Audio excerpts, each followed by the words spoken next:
Welcome to my YouTube channel. ഇന്നത്തെ video നിറം വയ്ക്കാനും രോഗപ്രതിരോധ ശേഷിക്കും രക്തക്കുറവിനും എല്ലാമായിട്ടുള്ളൊരു സൊല്യൂഷനുമായിട്ടാണ് വന്നിരിക്കുന്നത്. രക്തക്കുറവ് മൂലം തലകറക്കമൊക്കെ ഉണ്ടെങ്കിൽ ഇത് നല്ലൊരു മെഡിസിൻ ആട്ടോ. ഡോക്ടർ പറഞ്ഞു തന്നൊരു മെഡിസിൻ ആണ്.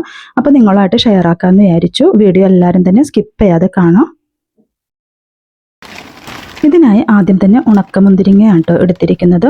ഇത് നല്ലതുപോലെ ഒന്ന് കഴുകിയെടുക്കുന്നുണ്ട്. ഇത് കഴിക്കുന്ന ശരിയായ രീതി എന്ന് വെച്ചാൽ ഒരു 20 ഉണക്കമുന്തിരിങ്ങ തലേ ദിവസം രാത്രി ചൂടുവെള്ളത്തിൽ ഇട്ട് വെച്ചതിന് ശേഷം പിന്നെ പിറ്റേ ദിവസം കുതിർത്ത ഒരു മുന്തിരിങ്ങ ഉണ്ടല്ലോ, അത് നല്ലതുപോലെ ഞെരടി അതിൻ്റെ വെള്ളം കുടിക്കുന്നതാണ് എഫക്റ്റീവ് ആയിട്ടുള്ള രീതി കേട്ടോ. പക്ഷേ ചില സമയത്ത് നമ്മൾ മറന്നു പോകുമ്പോഴും മടി പിടിച്ചൊക്കെ ഇരിക്കുവാണെങ്കിൽ നമുക്ക് ഇതുപോലെ ചെയ്തു വെക്കുവാണെങ്കിൽ ഒരു സ്പൂൺ വെച്ച് ഉപയോഗിച്ചാൽ മതി കേട്ടോ. ഇനി കഴുകിയ ഗ്രേപ്പിലേക്ക് നല്ല ചൂടുവെള്ളം ഒഴിച്ചു കൊടുത്ത് അത് 2 മണിക്കൂറോളം ഒന്ന് സോക്ക് ചെയ്യാൻ വേണ്ടി മാറ്റി വെച്ചു കേട്ടോ. അപ്പോൾ 2 മണിക്കൂറിന് ശേഷം ദാ ഇതുപോലെ നല്ലതുപോലെ ഒന്ന് സോക്കായി വന്നിട്ടുണ്ട്. ഇനി ഈ വെള്ളം കളയേണ്ട ആവശ്യമില്ല. ഗ്രേപ്പ് മാത്രമായിട്ടൊന്ന് മിക്സിയുടെ ജാറിലിട്ട് നല്ലതുപോലെ ഒന്ന് പേസ്റ്റ് രൂപത്തിൽ അരച്ചെടുക്കുന്നുണ്ട്. ഇനി ഇതിലേക്ക് നമ്മൾ കുതിർക്കാൻ വേണ്ടി എടുത്ത ഒരു വെള്ളം ഉണ്ടല്ലോ, അത് ചേർത്ത് അരിച്ചെടുക്കാം കേട്ടോ.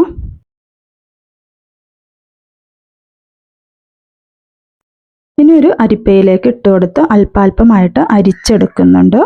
പിന്നെ ഈ ഒരു ടൈമിൽ നമ്മൾ കുതിർക്കാൻ വെച്ച വെള്ളം വേണം ചേർത്ത് കൊടുക്കാൻ. അല്ലെന്നുണ്ടെങ്കിൽ ചൂടുവെള്ളം വേണം കേട്ടോ.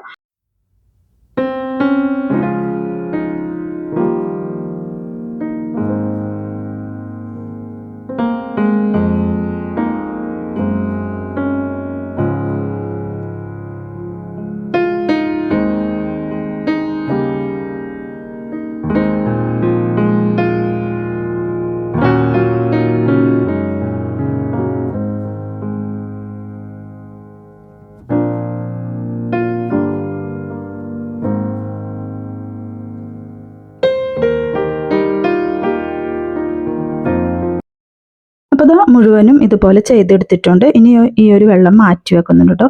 പിന്നെ ഒരു കഷ്ണം ബീട്രൂട്ടാണ് കേട്ടോ. ഇത് ഒന്ന് അരച്ചെടുക്കാം. ഇതിലേക്ക് വെള്ളത്തിന് പകരം ഞാൻ ഈ ഒരു ഗ്രേപ്പ് സിറപ്പാണ് കേട്ടോ ചേർത്ത് കൊടുത്തത്. ഇനി അതും ഒന്ന് അരിച്ചെടുക്കുന്നുണ്ട്.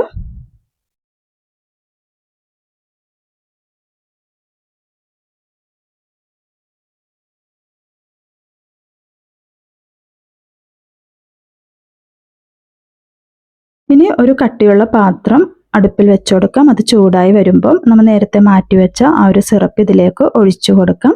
എന്നിട്ടൊരു മീഡിയം ഫ്ലെയിമിലിട്ട് 20 മുതൽ 25 മിനിറ്റ് വരെ ഒന്ന് തിളപ്പിച്ചെടുക്കാം കേട്ടോ. ഇത് പുറത്ത് സൂക്ഷിക്കുകയാണെങ്കിൽ ഒരാഴ്ച വരെ കേടുകൂടാതിരിക്കും കേട്ടോ. കൂടുതൽ അളവുണ്ടെങ്കിൽ ഫ്രിഡ്ജിൽ സൂക്ഷിക്കുന്നതായിരിക്കും നല്ലത് കേട്ടോ. എന്നിട്ട് ഇതിൽ നിന്ന് 1-2 സ്പൂൺ വെച്ച് നമുക്ക് ഉപയോഗിക്കാവുന്നതാണ്. അത് വെറും വയറ്റിലോ അല്ലാതെയും കഴിക്കാവുന്നതാണ് കേട്ടോ. ഇനി ഇതിലേക്ക് ഒരു 1/2 ടേബിൾ സ്പൂൺ ചുക്ക് പൊടി ഉണ്ടല്ലോ, അതാണ് കേട്ടോ ചേർത്ത് കൊടുത്തത്. ഇതിൻ്റെ സ്മെല്ല് ഇഷ്ടമില്ലാത്തവർക്ക് വേണമെന്നുണ്ടെങ്കിൽ സ്കിപ്പ് ചെയ്യാവുന്ന കേട്ടോ. അപ്പോൾ ഞാനിവിടെ 25 മിനിറ്റോളം തിളപ്പിച്ചെടുത്തിട്ടുണ്ട് ഒരു മീഡിയം ഫ്ലെയിമിൽ ഇട്ടിട്ട്. ഇനിയിപ്പോൾ ഫ്ലെയിം ഓഫ് ചെയ്ത് കൊടുക്കാം കേട്ടോ. ഞാൻ തണുത്തതിന് ശേഷം നമുക്ക് സെർവിങ് ബൗളിലേക്ക് മാറ്റാം. നല്ലൊരു എഫക്റ്റീവ് ആയിട്ടുള്ളൊരു മെഡിസിനാണ് കേട്ടോ ഇത്.